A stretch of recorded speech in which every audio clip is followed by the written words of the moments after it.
At the moment, what is exciting me is we're doing styles which are, for example, merino wools, British wools. We're doing a lot more British-based stuff, and it feels a bit more heritage. It's stuff that I'd wear.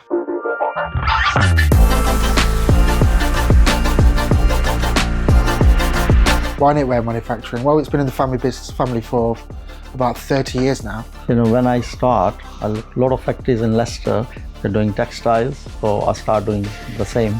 You know, since he came, our sales has gone double, I think.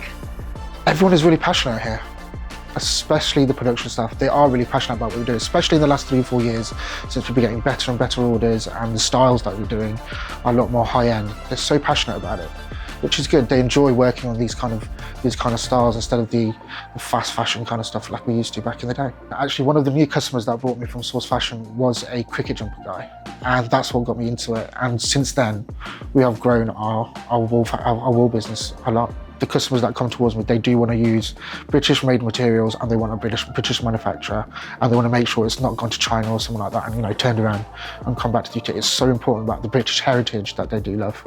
They really do. A lot of people don't realise that we have these factories here in the UK. I think it's awareness that people need to know.